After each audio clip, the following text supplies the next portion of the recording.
Voilà, bonjour à tous. Voilà, faites-moi un coucou dans les commentaires pour que je vois qui est connecté. Voilà, Françoise. Coucou Françoise. Son et image OK, on me dit, donc c'est parfait. Et ben, on va pouvoir y aller. Alors voilà, on est de retour en live à cause du confinement. Voilà, on est obligé de reprendre. De reprendre les diffusions en live, puisque pour encore un temps, on est empêché de se réunir.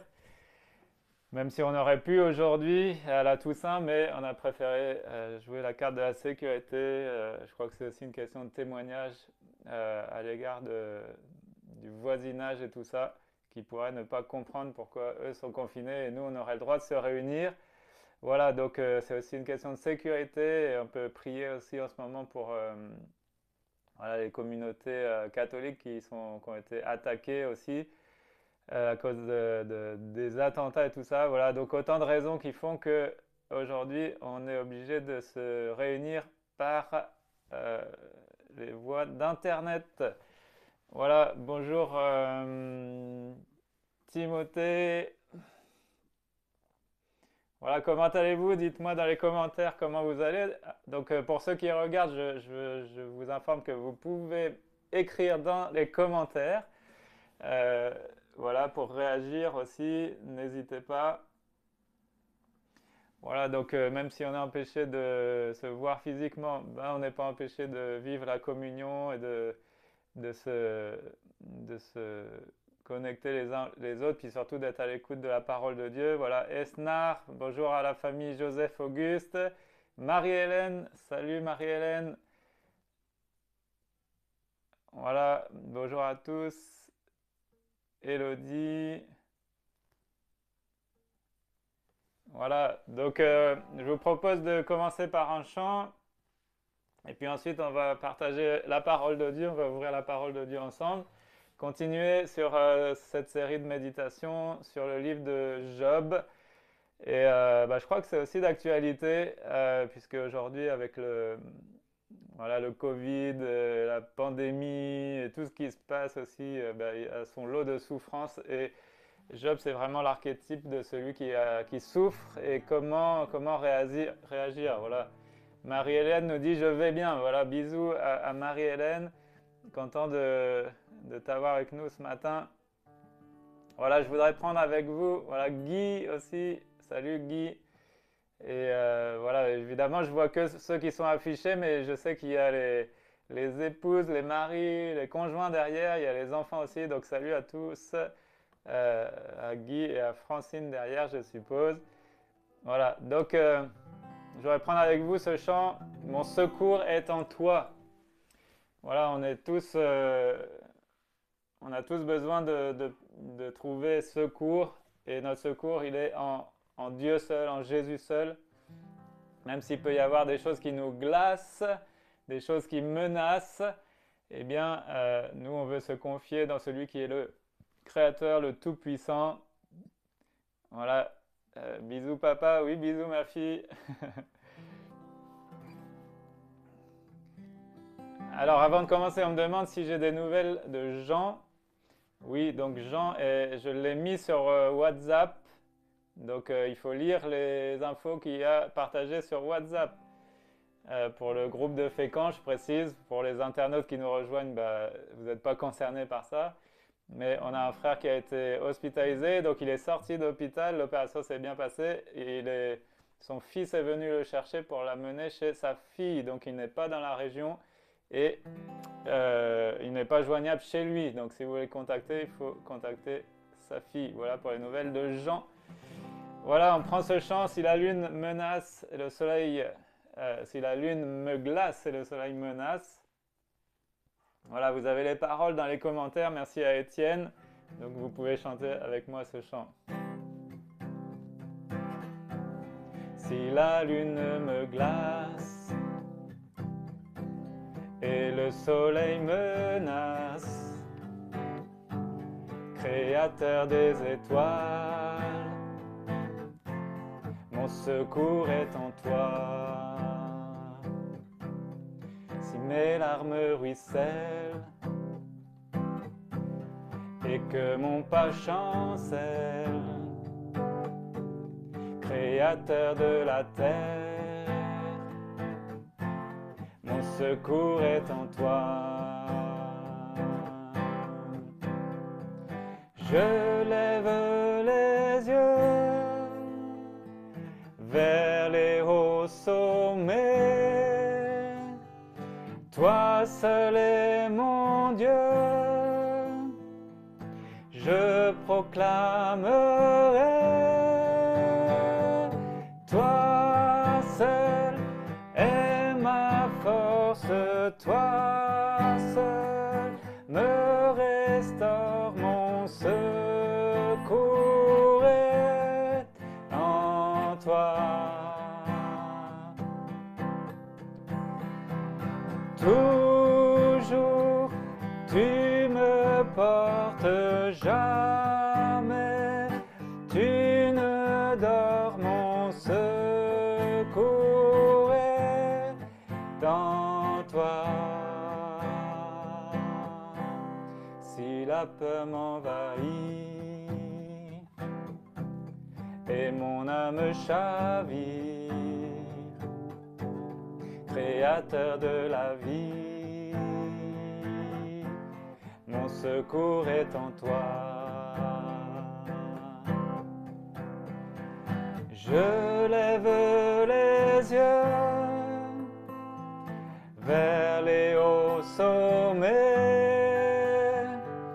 Toi seul est mon Dieu. Je proclamerai. Toi seul est ma force, toi seul me restaure. Mon secours est dans toi. Toujours tu me portes, jamais tu ne dors. Mon secours est dans toi. Ta victoire, mon espoir, ton chemin, mon destin, ton salut, mon refuge, tout est en toi. Ta victoire, mon espoir, ton chemin, mon destin, ton salut, mon refuge, tout est à toi. Ta victoire, mon espoir, ton chemin, mon destin, ton salut, mon refuge, tout est en toi. Ta victoire, mon espoir, ton chemin, mon destin, ton salut, mon refuge, tout est en toi.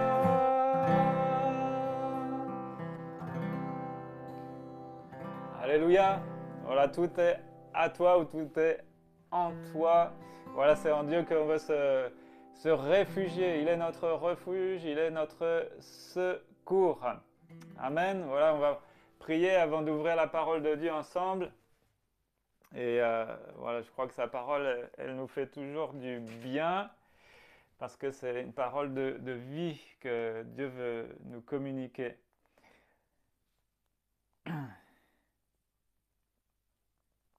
Voilà, on va prier. Seigneur, c'est vrai que notre secours, il est en toi. Et ce matin, avec mes frères et sœurs, nous voulons nous réfugier en toi. Notre secours, il est en toi. Tu connais tous nos besoins. Tu connais les besoins de notre pays actuellement, de notre nation, qui fait face, comme beaucoup d'autres, à cette pandémie, Seigneur.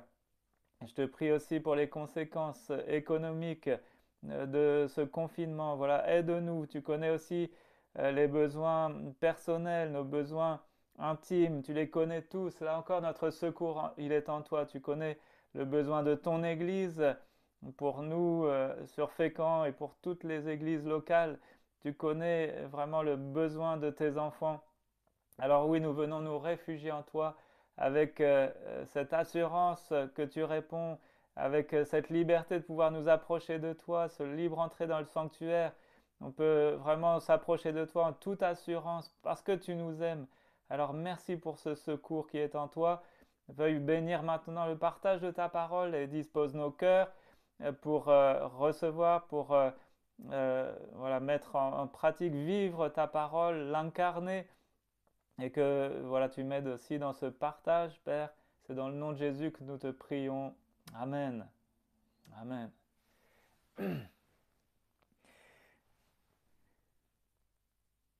Voilà, bonjour à ceux qui nous rejoignent. Voilà, je vois qu'il y a Joël. Coucou Joël.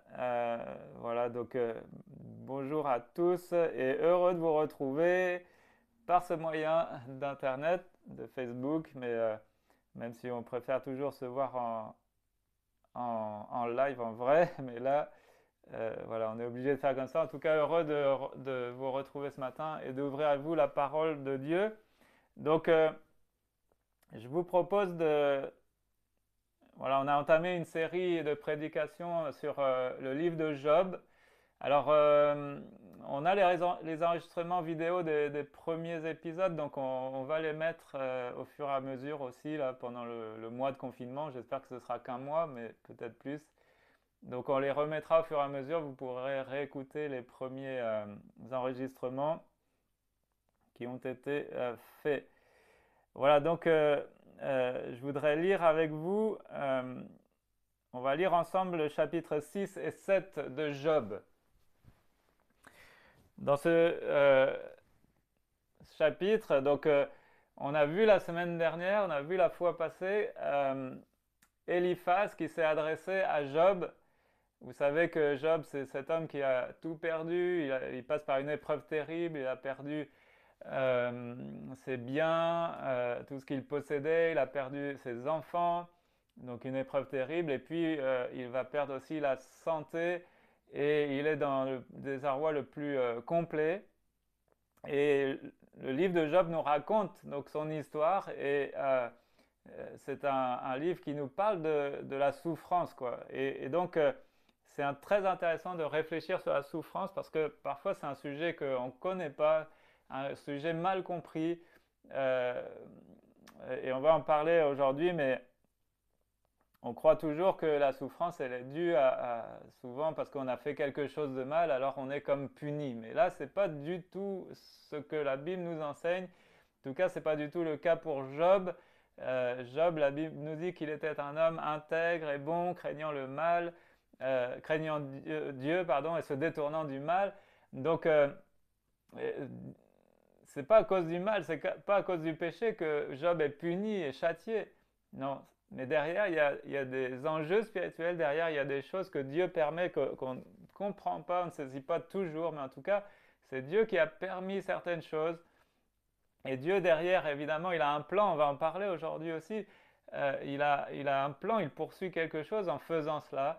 Et c'est parfois bien cette volonté-là, cette volonté de Dieu qui nous dépasse, qu'on a du mal à saisir et à comprendre. Mais en tout cas, c'est le sujet de ce livre, c'est le sujet de cette série de méditations, et on continue aujourd'hui. Donc, dans le contexte, on a vu que Eliphaz, un des amis de Job, s'est adressé à lui, et en fait, le résumé, c'est que Eliphaz, il affirme à tort, il se trompe en disant ça, que Job a dû faire quelque chose de mal.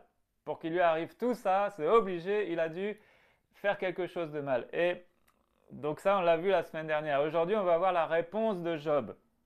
Vous savez que les amis de Job vont s'adresser à lui et tour à tour, Job va leur répondre. Et c'est dans tout le livre de Job, on suit ce cycle où les trois amis de Job parlent et Job leur répond. Et donc Job ici, il est surpris et il est blessé par les propos de son ami Eliphaz.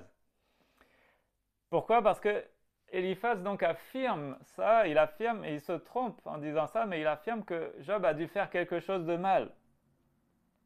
Et Eliphaz ne voit aucune autre explication à ça.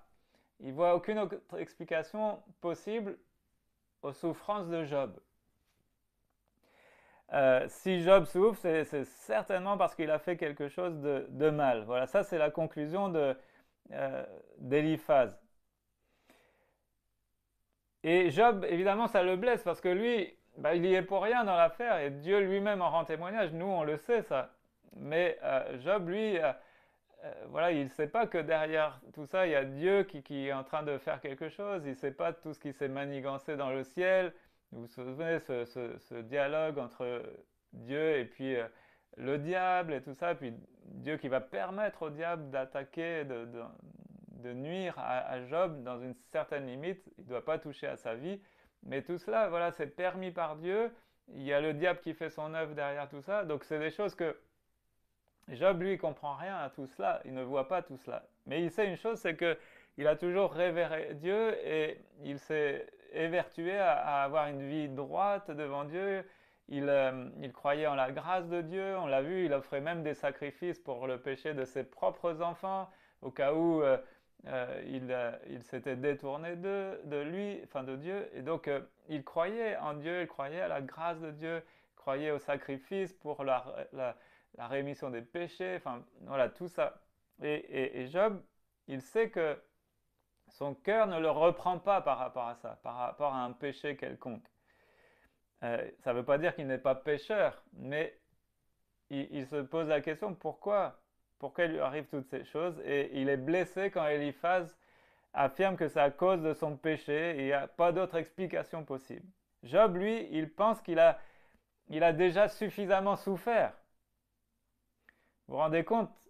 C'est là que c'est toujours délicat, c'est de se mettre à la place de l'autre quand il souffre, parce qu'on n'est pas à la place de l'autre, on ne mesure pas toujours l'étendue des souffrances chez les autres, quand on a juste un regard extérieur. Mais Job, il a déjà perdu tous ses biens, c'était un homme très riche, il a tout perdu, il a perdu tous ses enfants, 10 enfants, je le rappelle, et il a perdu sa santé. Et puis même sa femme se moque de lui, maudit Dieu et meurt. Euh, voilà. Donc il a tout perdu. Et il estime qu'il a suffisamment souffert comme ça et que maintenant, ben, il n'a pas besoin que ses amis en rajoutent. Il n'a surtout pas besoin que ses amis en rajoutent. Il n'a surtout pas besoin que ses amis se retournent contre lui. Et puis, pire encore, il se pose la question, pourquoi Dieu est-il aussi contre lui? En tout cas, ça c'est ce que Job pense et c'est ce qu'il va développer. Pourquoi Dieu est-il aussi contre lui? Alors on lit ensemble, donc on va faire une longue lecture, mais c'est pas grave, c'est bien de prendre le temps de lire Job au chapitre 6 et au chapitre 7. Donc Job chapitre 6. Donc Job va répondre à Eliphaz et au verset 2, voilà ce qu'il dit. Donc ici dans ce premier chapitre, Job va dire, bah, j'ai quand même le droit de vous dire à vous, à mes amis en particulier, ma souffrance. C'est ce qu'il va dire. Donc lisons au verset 2, ah, si mon affliction pouvait être pesée, et s'il était possible de mettre toute ma misère sur les plateaux d'une balance. Assurément, mon malheur est plus pesant que le sable des mers. C'est pourquoi mes paroles dépassent la mesure. Car les flèches du Tout-Puissant sont plantées dans mon être, et mon esprit boit leur poison. Oui, je suis assailli par les terreurs que Dieu m'envoie. Un âne se met-il à braire pendant qu'il broute l'herbe tendre? Un bœuf se met-il à mugir quand il est devant son fourrage? Un repas fade et insipide se mange-t-il sans sel? Peut-on trouver de la saveur dans le blanc d'un œuf cru? Ce qu'autrefois je refusais est devenu ma nourriture, c'est là mon pain, même s'il me répugne. Donc déjà, première partie, il prétend qu'il a le droit d'exprimer sa souffrance. Et c'est vrai, il a raison, il a le droit, et c'est important d'écouter quelqu'un quand il exprime sa souffrance, surtout quand on est un ami.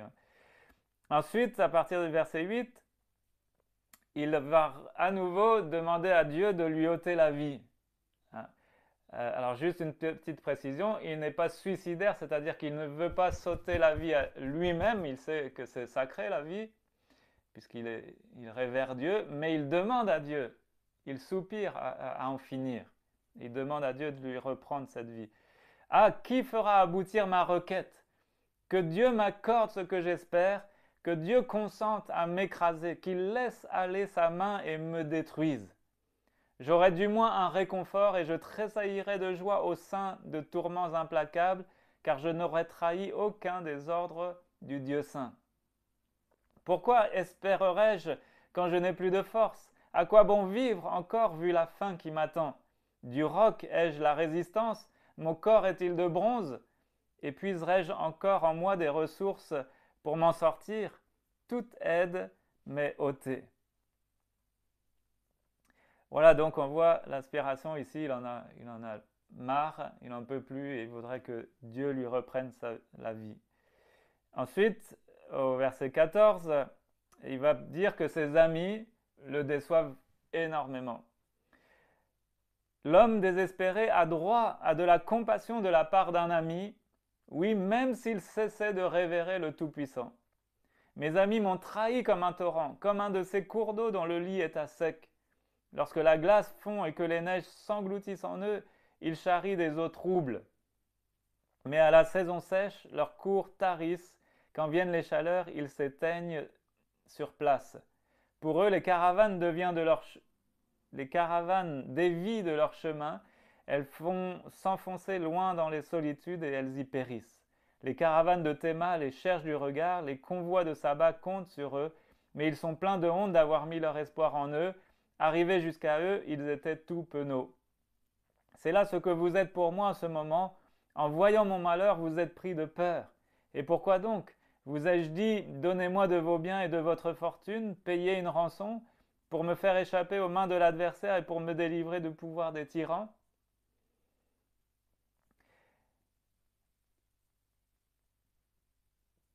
Ensuite, à partir du verset 24,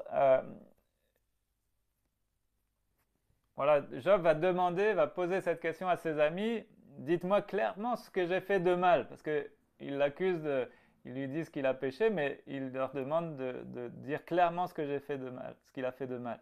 Donc faites-le moi savoir et moi je me tairai. En quoi ai-je failli? Faites-le moi comprendre. Ah, combien seraient efficaces des discours équitables, mais à quoi servent vos critiques? Avez-vous l'intention de blâmer de simples paroles, des mots jetés au vent par un désespéré?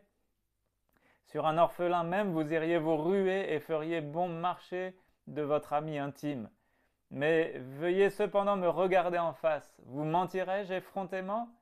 Revenez en arrière, ne soyez pas perfide. Oui, revenez encore, car c'est mon innocence qui est en cause. Y a-t-il dans ma bouche de la perversité? Mon palais ne sait-il plus discerner le mal? Voilà, donc il demande, voilà, dites-moi clairement ce que j'ai fait de mal. Ensuite, au chapitre 7, eh bien, il demande pitié à Dieu, il demande à son Dieu d'avoir pitié de lui. Le sort de l'homme sur la terre est celui d'un soldat et ses jours sont semblables à ceux d'un mercenaire. Il est comme un esclave qui soupire après l'ombre et comme un ouvrier qui attend son salaire. J'ai reçu en partage des mois de déception, j'ai trouvé dans mon lot des nuits de peine amères. Dès que je suis couché, je dis, quand vais-je me lever? Sitôt levé, je pense, quand donc viendra le soir? Et jusqu'au crépuscule, je suis agité de douleur. Mon corps est couvert de vermine et de croûtes terreuses. Ma peau s'est crevassée partout, mes plaies suppurent. Mes jours se sont enfuis plus rapides que la navette d'un tisserand habile. Ils tirent à leur fin sans qu'il y ait d'espoir. Rappelle-toi, ô Dieu, que ma vie n'est qu'un souffle et que jamais mes yeux ne reverront plus le bonheur. Oui, l'œil qui me regarde ne pourra plus me voir, tes yeux me chercheront et j'aurai disparu. Tout comme une nuée qui se dissipe et passe, l'homme va dans la tombe pour n'en plus remonter. Il ne reviendra plus dans sa maison et sa demeure même ne le reconnaît plus. C'est pourquoi je ne veux plus réfréner ma langue, je parlerai dans ma détresse, je me lamenterai car mon cœur est amer. Et puis, au verset 12 à 21, eh bien, Job demande pourquoi ne me laisses-tu pas en paix, hein? Il demande ça au Seigneur. Suis-je donc une mer ou un monstre marin pour que tu établisses contre moi une garde? Si je me dis mon lit m'apaisera, ma couche m'aidera à porter ma douleur, alors tu m'épouvantes par d'affreux cauchemars et tu me terrifies par des visions nocturnes. J'aimerais mieux être étranglé. La mort vaudrait bien mieux que vivre dans ses os. Je suis plein de dégoût. Je ne durerai pas toujours. Laisse-moi donc tranquille. Ma vie est si fragile. Qu'est-ce que l'homme pour que tu fasses un si grand cas de lui et pour que tu lui prêtes une telle attention? Pour que tu l'examines matin après matin et pour qu'à chaque instant tu viennes l'éprouver. Quand détourneras-tu enfin les yeux de moi? Ne lâcheras-tu pas un instant ton étreinte, ne fût-ce que le temps d'avaler ma salive? Et puis, même si j'ai péché, que t'ai-je fait à toi, censeur des hommes? Pourquoi donc m'as-tu pris pour cible? Suis-je devenu une charge? Pourquoi ne veux-tu pas pardonner mon offense et ne passes-tu pas sur mon iniquité? Bientôt j'irai dormir au sein de la poussière et tu me chercheras, mais je ne serai plus. Amen. Voilà donc pour cette lecture un peu longue mais très intéressante et donc on, on va, on va examiner ça ensemble. Donc l'idée principale ici, c'est que Jésus a l'impression que ses amis sont contre lui, mais il a aussi l'impression que Dieu est contre lui. Mais on va le voir, Dieu n'est évidemment pas contre Job. Et ça, c'est important de réaliser. Et quand nous aussi, on est dans l'épreuve, la galère, les difficultés, les souffrances, réalisons que Dieu n'est pas contre nous. Donc, on va détailler en deux points.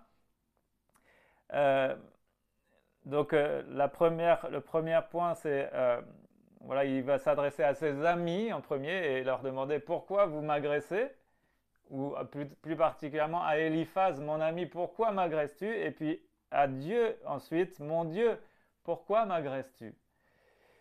Donc, on a vu au verset 14 que Job dit ceci, celui qui souffre a droit à la compassion de son ami, même quand il abandonnerait la crainte du Tout-Puissant. Ça, c'est dans la version second. Et voilà, dans la version Summer, l'homme désespéré a droit à de la compassion de la part d'un ami, oui, même s'il cessait de révérer le Tout-Puissant. Donc celui qui souffre a droit à la compassion de son ami, même quand il abandonnerait la crainte du Tout-Puissant. Quand Job dit ça, il a entièrement raison. Nos amis devraient être toujours nos amis. Même quand on dit des choses mauvaises, même parce qu'on souffre, parce qu'on essaye d'exprimer ce qu'il y a dans nos cœurs, de la souffrance, des incompréhensions parfois. Voilà, quand on essaye d'exprimer ça, on ne dit pas toujours des choses qui sont justes, qui sont vraies, qui sont tout à fait droites. Et ben même quand on se trompe, nos amis devraient toujours être nos amis. Et la Bible dit dans le Proverbe chapitre 17, verset 17, l'ami aime en tout temps. Et dans le malheur, il se montre un frère.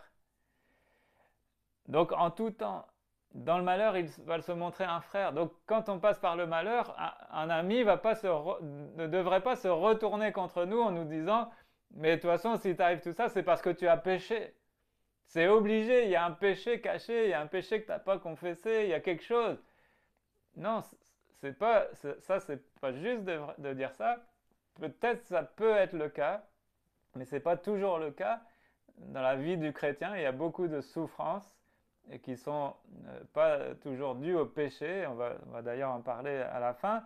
Et regardez Jésus. Hein. Jésus, il a souffert. Et qu'est-ce qu'il a souffert hein,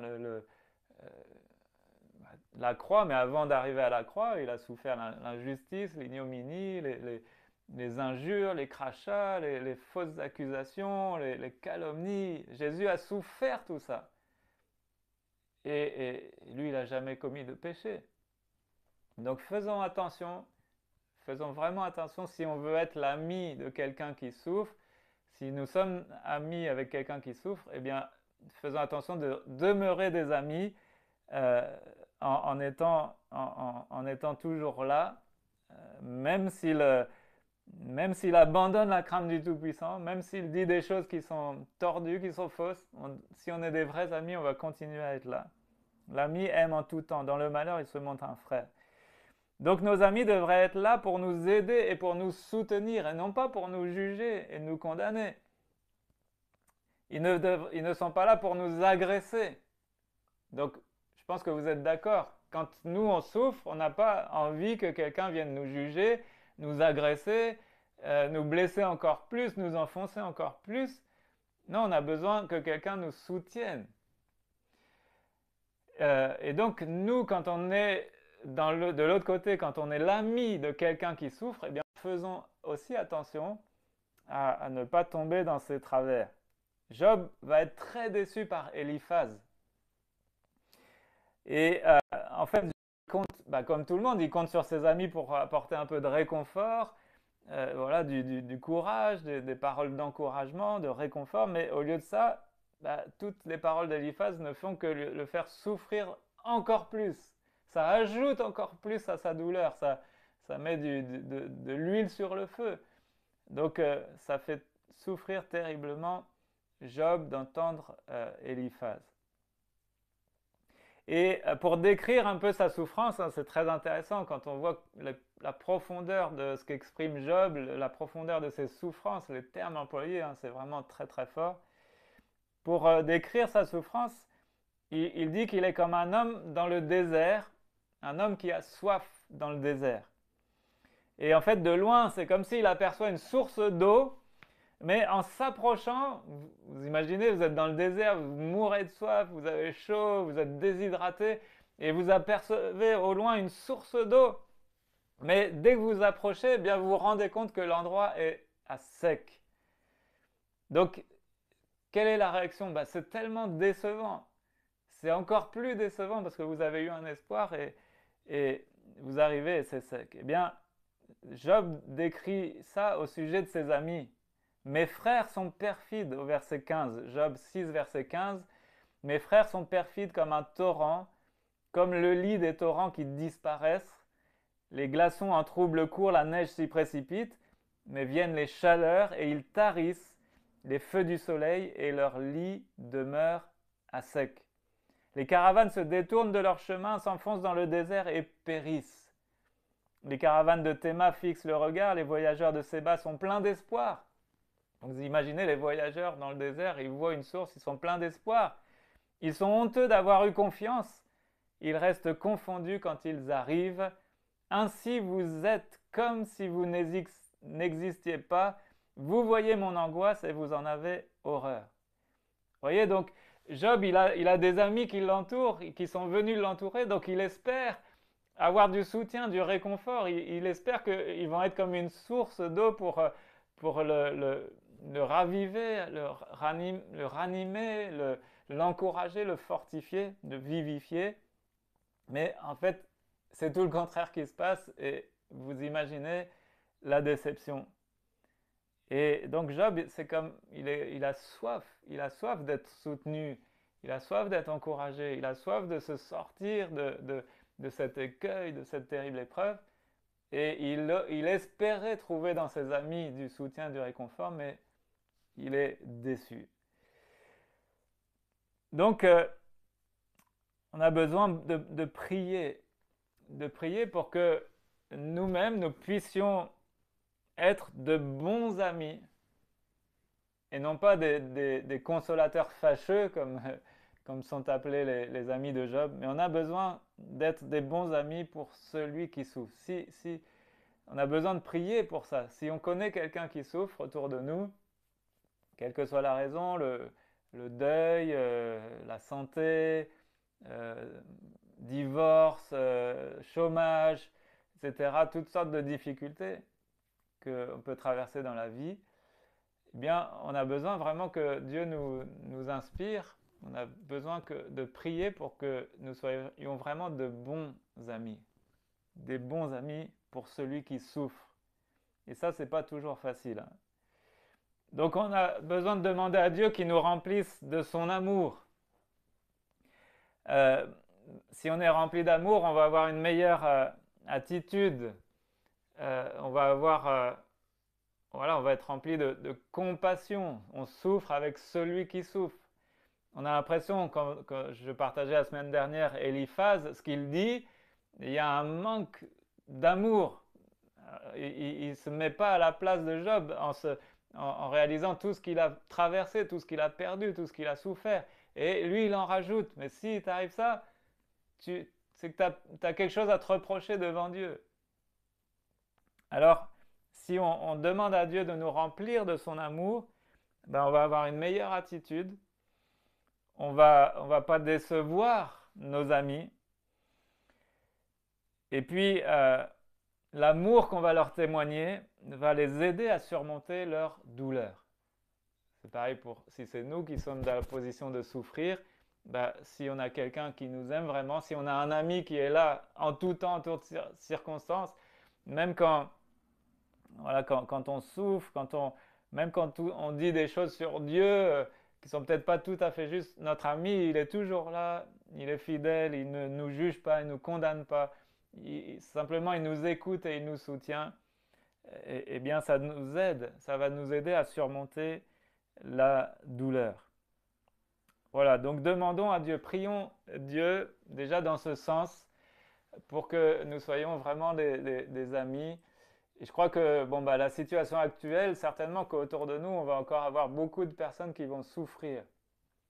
Déjà peut-être qu'il y a des personnes qui vont être atteintes ou qui sont atteintes par ce virus. Donc peut-être que vous avez des gens de votre entourage qui ont besoin là de soutien, que vous soyez là à leur côté. Et qu'est-ce qu'on va leur dire? On va pas leur dire, bah, si tu as le Covid, c'est parce que tu as péché. Non, ça c'est la dernière des choses à dire. Donc peut-être qu'il y a des gens qui vont souffrir dans leur corps, dans leur santé. Peut-être qu'il y a des gens qui vont souffrir à cause du chômage, à cause des situations économiques. Peut-être qu'il y a des gens qui vont souffrir. Vous savez qu'il y a quand il y a eu le dernier confinement, il y a eu beaucoup de couples voilà, dans lesquels il y a eu de la violence étant confinés chez eux. Donc ça fait ressurgir plein de choses. Donc peut-être il y a des personnes autour de vous qui souffrent de ça. Et on a besoin d'être auprès d'eux, des amis, des soutiens. Non pas qu'ils se placeront au-dessus de manière orgueilleuse en disant mais si t'arrive ça, c'est que t'es pas droit devant Dieu, il faut que tu mettes les choses en règle devant Dieu, il faut que tu t'humilies devant Dieu. Non, il faut que nous soyons humbles, qu'on se place dessous la personne pour la soutenir, l'encourager, l'aimer tout simplement, tout comme Jésus sait si bien le faire avec nous et depuis tant d'années et jour après jour. Alléluia. Malgré nos défaillances, malgré nos manquements, malgré tout ce qu'on peut dire ou penser qui est parfois tellement tordu, Jésus il est toujours là, un soutien, il nous aime et c'est vraiment une source de vie, une source d'encouragement pour nous. Donc ça c'est la première partie où Job se pose la question, pose la question à son ami, mais mon ami, pourquoi m'agresses-tu? Et la deuxième chose, c'est il se pose la même question, mais vis-à-vis de Dieu. Mon Dieu, pourquoi? Pourquoi tu sembles m'en vouloir? Pourquoi tu m'agresses de cette manière? C'est ce qu'il dit au chapitre 6 et au verset 4. Job chapitre 6, verset 4. Il dit, car les flèches du Tout-Puissant m'ont percé et mon âme en suce le venin. Les terreurs de Dieu se rangent en bataille contre moi. Vous voyez, c'est puissant. Alors, c'est un texte, Job, il y a toute une dimension poétique. Hein. C'est écrit de manière très poétique. On peut dire ça de cette manière. Mais on voit que la portée, la profondeur des paroles, comment il arrive à exprimer. Je ne sais pas vous, comment vous exprimez votre douleur, mais parfois les mots nous manquent pour exprimer notre douleur. Hein. Mais lui, il exprime les choses de manière tellement forte et imagée, avec des images très fortes. Job, ici, il a l'impression que Dieu est contre lui. Et c'est comme si Dieu, dans sa colère, lui avait envoyé des flèches empoisonnées. Et après avoir reçu ces flèches empoisonnées, eh bien, tout son corps est atteint par le poison. Donc voilà ce que décrit comment Job décrit sa souffrance. Il a l'impression que Dieu lui a décoché des flèches empoisonnées. Et tout son corps, toute sa vie en est touché, impacté. Et ce qui le fait souffrir, encore une fois, c'est qu'il ne peut pas comprendre que Dieu, qui est en fin de compte son meilleur ami, déjà il est déçu par ses amis qui viennent le voir, et il est touché, il est affecté par les paroles de ses amis, mais il est encore plus touché, encore plus affecté, il ne comprend pas pourquoi Dieu, qui lui est son meilleur ami, son confident depuis toujours, pourquoi Dieu se retourne contre lui. Alors, il faut qu'on se pose une question, est-ce que Job a raison de parler ainsi? euh, Alors, c'est vrai qu'on l'a vu ensemble, c'est bien Dieu qui a permis tout ça. On l'a vu, hein. Et ça nous pose beaucoup de questions, mais c'est bien Dieu derrière tout ça, non pas le responsable, parce que c'est le diable qui fait tout cela, mais Dieu a permis, Dieu a autorisé le diable à atteindre Job dans toutes ces choses. Donc en fait, c'est bien Dieu qui permet l'envoi de ces flèches. Mais nous savons aussi une chose, c'est que Dieu n'est pas en colère contre Job. Dieu n'a pas fait ça parce qu'il est en colère. Dieu n'a pas fait ça parce que Job a péché contre Dieu.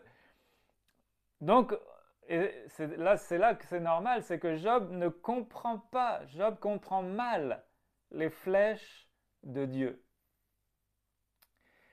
Et tout ça, c'est très important pour nous. Très important pour nous. C'est vraiment des leçons qu'il faut retenir pour nous parce que souvent, on ne comprend pas les mauvaises choses qui nous arrivent. Pourquoi des mauvaises choses nous arrivent?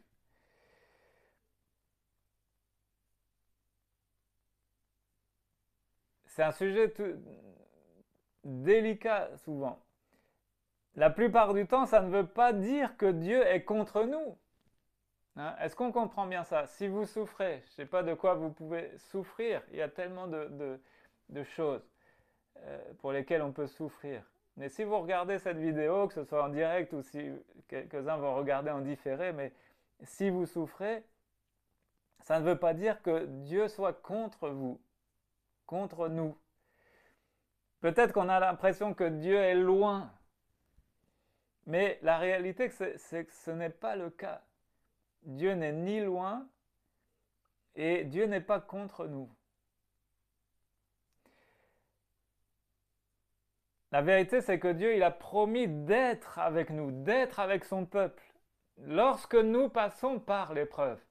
Dieu n'a pas promis de nous faire échapper à toute épreuve, mais Dieu a promis qu'il serait avec nous dans l'épreuve.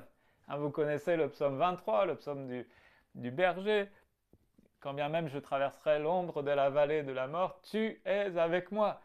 Et Jésus, il a promis, voici, je suis avec vous tous les jours, jusqu'à la fin du monde. Donc, jusqu'à la fin du monde, ça sous-entend que le monde va vers sa fin. Ça sous-entend, derrière cette simple phrase, jusqu'à la fin du monde, ça sous-entend que Dieu use de patience envers tous. Il use de patience ne voulant qu'aucun périsse. Il use de patience parce que il veut pas venir juger le monde maintenant. Il use de patience parce qu'il veut que les hommes se détournent de leurs péchés et viennent vers Dieu. Derrière tout cela, ça sous-entend que le monde continue de se détourner de Dieu de plus en plus, et un jour, le péché étant arrivé à son comble, Dieu sera obligé de mettre fin à ce monde.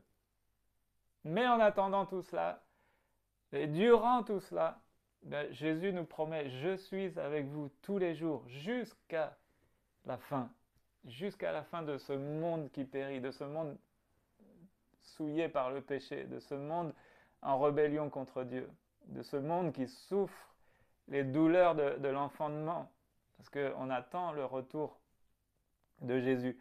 Donc, Dieu a promis cela, d'être avec nous, non pas de nous faire échapper à toute souffrance et toute épreuve, toute difficulté, mais d'être avec nous dans l'épreuve.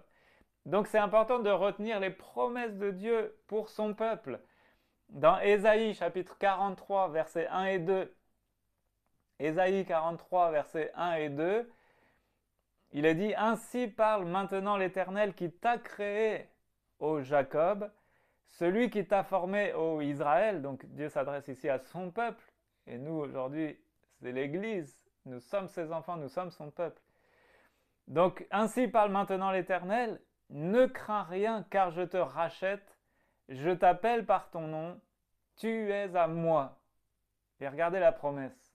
« Si tu traverses les eaux, je serai avec toi. Et les fleuves, ils ne te submergeront point. Si tu marches dans le feu, tu ne brûleras pas. Et la flamme ne t'embrasera pas. » Amen. Donc la promesse, c'est que Dieu n'a jamais promis, tu ne passeras pas par les eaux, tu seras épargné par les fleuves, ils ne te submergeront jamais, tu ne seras jamais brûlé par le feu, il n'y aura jamais aucune flamme qui s'embrasera contre toi. Non, ce n'est pas ce que Dieu promet du tout, mais il dit quand tu vas vivre ces choses-là. Donc là encore, de manière imagée, ça décrit toutes sortes de souffrances, d'épreuves, de difficultés que nous pouvons traverser. Quand tu vas traverser ces choses-là, eh bien, je serai avec toi. C'est ça le plus important. Et donc, Job se trompe quand il pense que Dieu est contre lui. Job se trompe quand il pense que Dieu est contre lui. Mais regardez, la réaction de Job, elle est quand même remarquable, parce que je répète que Job, c'est un homme de foi. Il est intègre, c'est-à-dire entier pour Dieu. Il est droit, intègre, il craint le mal. Et en fait, la réaction de Job, c'est que Job ne se retourne pas contre Dieu. Dans sa douleur, il va plutôt se tourner vers Dieu. Amen. Et ça, je voudrais que vous le notiez, c'est la punchline du jour, c'est le slogan du jour, le slogan pour ce verset. Dans tes épreuves, mon frère, ma sœur, mon ami, dans tes épreuves, ne te tourne pas contre Dieu, mais tourne-toi vers Dieu. Amen. Je le répète, dans tes épreuves, ne te tourne pas contre Dieu, mais tourne-toi vers Dieu. Donc, Job, il se tourne vers Dieu, non pas contre Dieu, mais vers Dieu. Et il lui déballe tout, il lui déballe son cœur, il lui déballe tout ce qui le torture à l'intérieur. Job demande à Dieu de mettre fin à sa vie pour l'empêcher de se retourner contre lui. On l'a lu au verset 8 et 10. Attendez, je retrouve.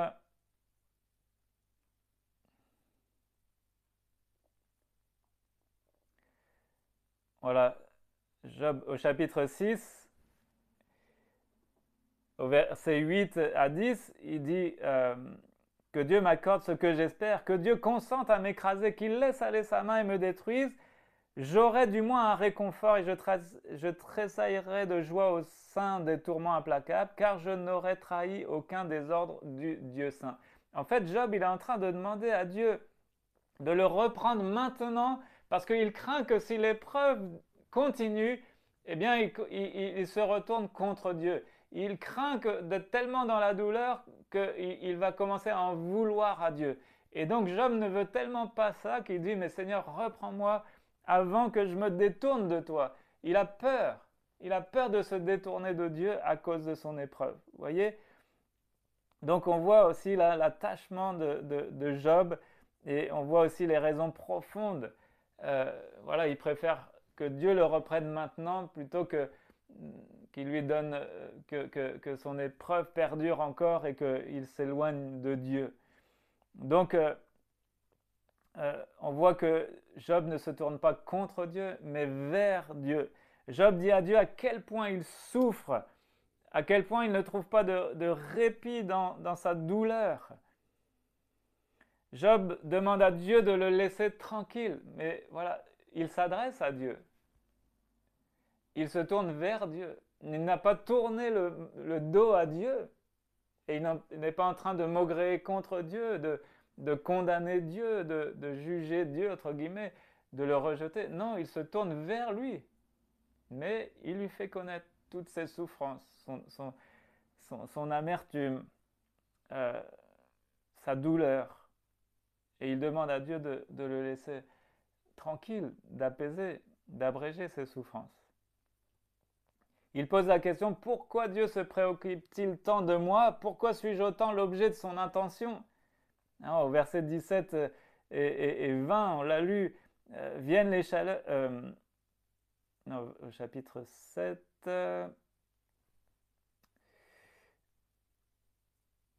voilà, qu'est-ce que l'homme pour que tu fasses un si grand cas de lui, pour que tu lui prêtes une telle attention? Laisse-moi donc tranquille, ma vie est si fragile, au verset 16. Voilà, donc, voilà toutes les questions qu'il pose à Dieu. Donc, il se tourne vers Dieu. Donc, je voudrais que vous reteniez ça aujourd'hui aussi. Quand on souffre, ne tombons pas dans le piège de nous tourner contre Dieu, mais tournons-nous vers lui. Même si c'est pour lui dire notre colère, même notre rage, notre amertume. Je pense à ceux qui ont... Vous mettez... Ces personnes qui ont perdu un proche de leur famille qui a été égorgé, qui a été assassiné là dernièrement, que ce soit ce professeur ou dans une église. Vous imaginez la souffrance des proches qui restent et qui doivent vivre avec ça? Eh bien, que faire dans ces cas-là? Il faut se tourner vers Dieu, lui faire connaître notre souffrance, notre cri de détresse, notre incompréhension. Crier à Dieu, se tourner vers lui. Donc Job, il pose toutes ces questions. C'est vrai qu'il y a des choses, parfois des épreuves dans la vie, mais il n'y a qu'un gros point d'interrogation dans notre tête. Et on se demande, mais pourquoi? Et en fait, si Dieu ne le laisse pas tranquille, en fait, c'est pour une raison très simple. Si Dieu ne laisse pas Job tranquille, c'est pour une raison très simple. C'est parce que Dieu est toujours le même pour tout son peuple. Dieu est toujours le même. Et son amour, il demeure, il nous aime tant. Alors c'est là que nous, ça nous paraît contradictoire. Si Dieu nous aime, pourquoi il permet que l'on souffre comme ça? Mais il nous aime tellement qu'il permet nos épreuves pour notre bien. Parce que derrière une épreuve, Dieu poursuit un but, parfois des choses qui nous dépassent. Nous, on est tellement limité, on a un corps limité, nos pensées sont limitées, notre rayon d'action il est limité, notre vision elle est limitée. Et non seulement notre vue elle est limitée, mais parfois on ne voit pas plus loin que là, le bout de notre nez. Donc nous on est tellement limité. Mais lui, Dieu, il a une vue d'ensemble. Il voit de tellement haut notre vie. Il voit de tellement loin. Il est dans son infinie sagesse, dans sa préscience. Il voit tout, il connaît tout de nous et il connaît aussi l'avenir. Donc, il faut lui faire confiance. Quand Dieu nous fait traverser certains chemins, eh bien, il sait ce qu'il fait. C'est ce qu'on a déjà dit à propos de Job. Dieu est au contrôle, il sait ce qu'il fait. Et donc, réalisons que c'est par amour. Il permet nos épreuves pour notre bien, parce que Dieu forge aussi notre caractère, Dieu forge nos pensées. Et il veille sur nous jusqu'à ce que nous arrivions à surmonter la douleur. Comment? Eh bien, en lui faisant entièrement confiance.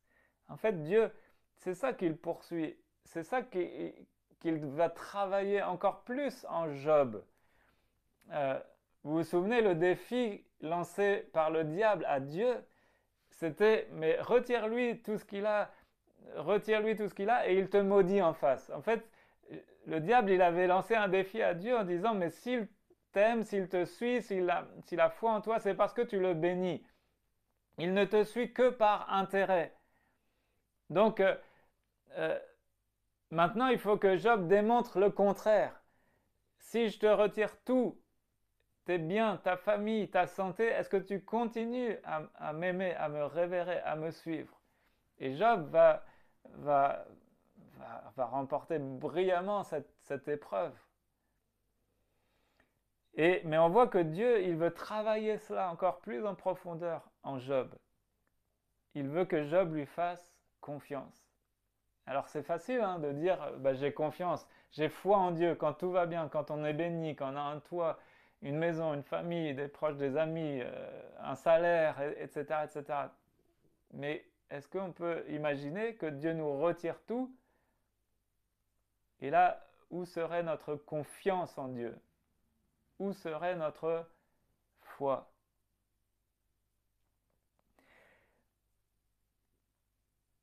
Et vous voyez, Dieu, bah, il ne laisse pas Job tranquille pour une raison simple. C'est parce que non seulement Dieu aime Job, Dieu est avec lui dans ses épreuves, mais il veut que Job lui fasse encore plus confiance, encore plus.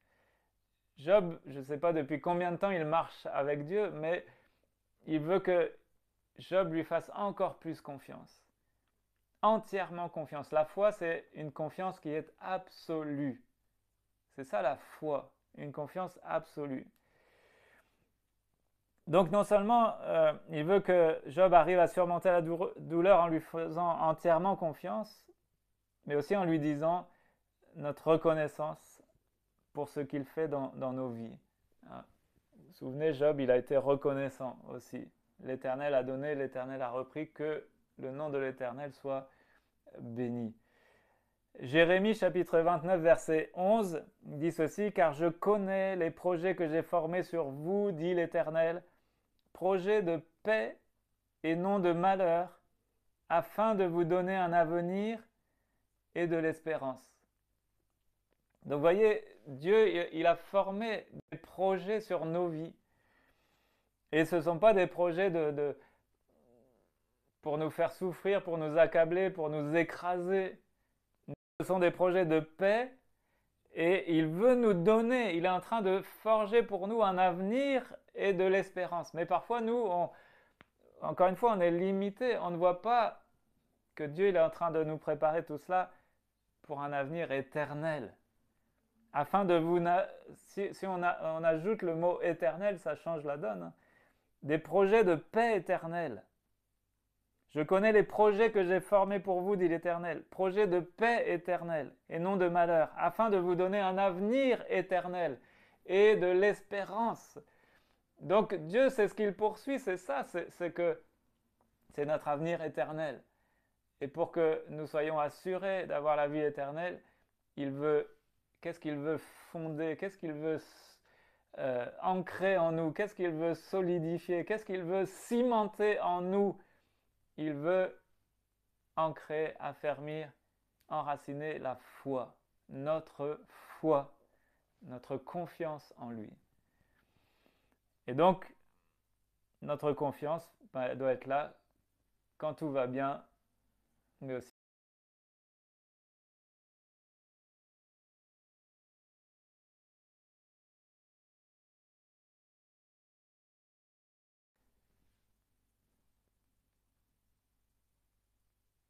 Voilà, est-ce que c'est toujours bon au niveau de la vidéo? J'ai l'impression que ça lag un peu. Voilà. Donc voilà ce qu'on pouvait dire. Et pour conclure, donc on a besoin de s'appliquer tout ça pour nos vies. Et c'est vrai que beaucoup de chrétiens commettent cette même erreur de Job. On a souvent l'impression que Dieu, il est contre nous, alors qu'en réalité, il nous aime. Donc mon frère, ma soeur, si tu souffres, si tu as des épreuves, des difficultés, ne tombe pas dans la même erreur que Job. Ne crois pas que Dieu est contre nous, mais réalise qu'il t'aime. Il nous aime et tout autant qu'avant. C'est pas parce qu'on est dans l'épreuve qu'il nous aime moins qu'avant. C'est pas parce qu'on souffre qu'il nous aime moins qu'avant. Et c'est peut-être même le contraire. C'est qu'il nous aime tellement qu'il est en train de travailler quelque chose en nous, il est en train de projeter quelque chose en nous, mais nous, on ne le voit pas encore. Et si Dieu ne lui explique jamais pourquoi il doit souffrir, c'est parce qu'il veut que Job lui fasse confiance. Confiance, tout simplement. Donc c'est vrai que Dieu ne va pas, dans un premier temps, il ne va pas lui expliquer pourquoi il souffre, mais il attend que Job lui fasse confiance. Dieu veut que nous lui fassions confiance aussi. Dieu veut que nous nous accrochions à lui quand nous ne comprenons pas ce qui nous arrive et quand nous ne ressentons plus sa présence. Est-ce qu'on marche par le ressenti? Est-ce qu'on marche par la vue? Est-ce qu'on marche par le toucher? Non, c'est pas parce que je ne sens pas Dieu, je ne le vois pas, je ne l'entends pas qu'il n'est pas là. Il est là, il est toujours là, il est omniscient, il est omniprésent. Donc Dieu est là, mais il est aussi là dans le sens, il est à nos côtés, il nous aime. Souvenez-vous de la promesse de Jésus, je suis avec vous tous les jours jusqu'à la fin du monde. Quand on passerait par les eaux, quand on passerait par le feu, l'épreuve, la difficulté, je suis avec toi. Amen. Donc, on a besoin de réaliser ça. Donc, Dieu veut que nous lui fassions confiance aussi. Dieu veut qu'on s'accroche à lui et ainsi que notre foi se fortifie en Dieu. Donc, c'est ce qu'a fait Job. Malgré tout ce qu'il a vécu, il a continué à s'accrocher à Dieu. Donc je vous encourage vraiment, vous aussi, à vous accrocher à Dieu, à vous tourner vers Dieu. Et je voudrais juste terminer en précisant juste une petite chose aussi. C'est important de le réaliser. N'oubliez pas non plus la promesse de Jésus. C'est aussi une promesse. La promesse de Jésus que nous aurons des difficultés dans ce monde. Jésus, il a promis ça. Alors, ce n'est pas une promesse de très réjouissante, mais c'est une promesse. Que ceux qui veulent le suivre auront des difficultés dans ce monde. La Bible explique cela de différentes manières. Par exemple, dans Jacques chapitre 1, versets 2 et 4, « Mes frères, regardez comme un sujet de joie complète les diverses épreuves auxquelles vous pouvez être exposés, sachant que l'épreuve de votre foi produit la patience. Mais il faut que la patience accomplisse parfaitement son œuvre afin que vous soyez parfaits et accomplis sans faillir en rien. » Donc on voit aussi là le travail que Dieu veut faire dans nos cœurs. 2 Corinthiens 1, versets 3 et 4.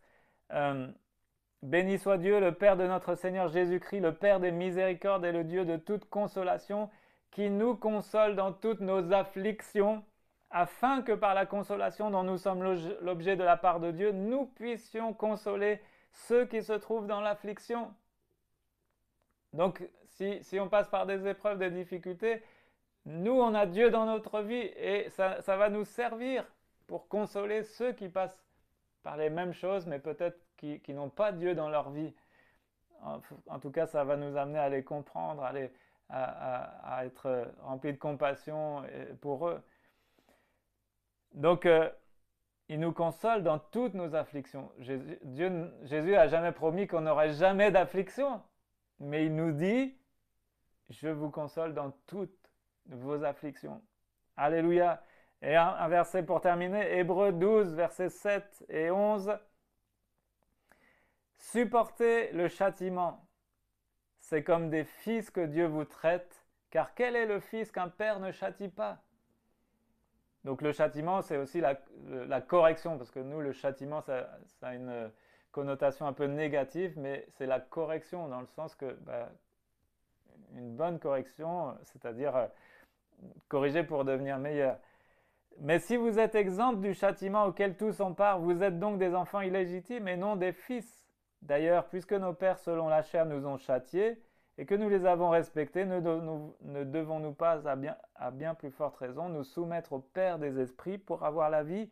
Nos pères nous châtiaient pour peu de jours comme ils le trouvaient bon, mais Dieu nous châtie pour notre bien afin que nous participions à sa sainteté. Il est vrai que tout châtiment semble d'abord un sujet de tristesse et non de joie, mais il produit plus tard, pour ceux qui ont été ainsi exercés, un fruit paisible de justice. Amen. Voilà, donc souvenons-nous que Jésus, que Dieu n'a pas promis, au contraire, il a promis que on passerait par aussi des souffrances, des difficultés, des épreuves, la correction parfois, mais que dans toutes ces choses, Dieu est avec nous et il a un but derrière tout cela. Amen. Voilà, donc j'espère que ce partage va vous encourager. Euh, En tout cas, voilà, retenons ces deux aspects du partage d'aujourd'hui. Euh, Soyons des amis, de véritables amis voilà, qui acceptent la souffrance de l'autre, qui entend la souffrance, qui écoute, qui soutient, qui encourage, et non pas qui juge et qui condamne. Donc soyons vraiment ces amis-là pour ceux qui souffrent autour de nous. Et puis ne croyons pas que Dieu soit contre nous quand on souffre, quand on passe par l'épreuve, la difficulté, euh, mais sachons que Dieu, il est avec nous. Alors je répète la punchline, quand on souffre, si vous souffrez, ne vous tournez pas contre Dieu, mais tournez-vous vers Dieu. Amen. Voilà, on prie ensemble. Voilà, je te bénis, Seigneur.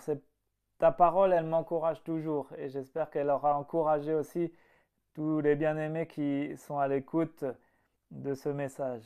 Merci parce que tu es avec nous. Quelle grâce, quel privilège que tu sois avec nous, quel amour tu nous portes. Et pourtant, tu aurais pu te détourner de nous tellement, depuis tellement longtemps et tant de fois. Merci parce que tu nous aimes malgré nos imperfections, malgré notre péché, tu nous as aimés. Et maintenant que nous sommes tes enfants, tu continues de nous aimer malgré toutes nos imperfections, nos manquements, parfois nos paroles qui ne sont pas tout à fait justes. Oh Seigneur, merci pour ta présence. Merci parce que tu es là aussi quand vient l'épreuve, la difficulté, la souffrance, parfois les choses terribles que nous pouvons affronter. Alors Seigneur, merci parce que là aussi tu es avec nous. Merci parce que tu es avec ma sœur, mon frère qui souffre dans son corps, dans sa santé. Merci parce que tu es avec celui qui souffre à cause d'un deuil, d'une séparation. Merci parce que tu es avec celui qui souffre d'être dans le besoin, de ne pas avoir de travail, d'être dans des difficultés financières. Job a connu tout cela et toi tu as toujours été avec lui, tu as été le soutien de son âme, même sans qu'il le sache, même sans qu'il le réalise, mais il a persévéré à se tourner vers toi. Alors aide-nous, Seigneur. Aide-nous, Seigneur, à être des amis fidèles, à être des amis qui souffrent avec celui qui souffre. Aide-nous aussi à te révérer en toutes choses, Père. Voilà, aide-nous dans ces deux dimensions, dans les relations avec nos proches et dans nos relations avec toi, Seigneur. En tout cas, dans tout cela, on veut faire une chose, Seigneur, c'est toujours te faire confiance. Alors viens affermir en nous cette foi, cette confiance absolue en toi. Viens l'épurer, viens l'éprouver, viens l'affermir, l'enraciner, cette confiance que nous voulons avoir en toi, quels que soient les temps et les circonstances. Tu vois les difficultés que nous traversons actuellement dans notre nation, dans notre monde, à cause de cette pandémie, à cause de ce nouveau confinement. Alors je te prie, Seigneur, là aussi de nous aider, de venir en aide à chacun de tes enfants, à ton Église, et que vraiment tu nous aides à tenir fermement appuyés sur toi, à te faire confiance, à réaliser que tu es au contrôle, que rien n'échappe à ton regard. Alors merci Père pour ta présence dans nos vies. Merci de bénir chacun de mes frères et sœurs au nom de Jésus-Christ. Amen. Amen. Gloire à Dieu. Voilà, est-ce que vous êtes toujours là? Il est 12h10. Voilà, il est temps de se quitter. Voilà, bonjour à tous ceux qui nous ont rejoints en cours de route et puis à tous ceux qui regarderont en différé. Voilà, que le Seigneur vous bénisse abondamment. Donc, je rappelle que on aura aussi un nouveau rendez-vous donc mardi prochain pour un temps de prière. Voilà, une méditation sur le thème de la prière. Voilà, que le Seigneur vous fortifie les uns les autres. Je vous dis à bientôt. Je vous dis un bon appétit aussi, que le Seigneur vous bénisse. Et puis, n'hésitez pas à appeler, à donner des nouvelles les uns aux autres. Je vous rappelle qu'on a le groupe WhatsApp aussi pour les membres de l'église de Fécamp. Donc, voilà, n'hésitez pas aussi à partager aussi peut-être des sujets de prière euh, sans étaler tout, mais n'hésitez pas. Voilà, en tout cas, soyez encouragés. Je vous dis à très vite, à bientôt. Voilà, ciao, bye, soyez bénis.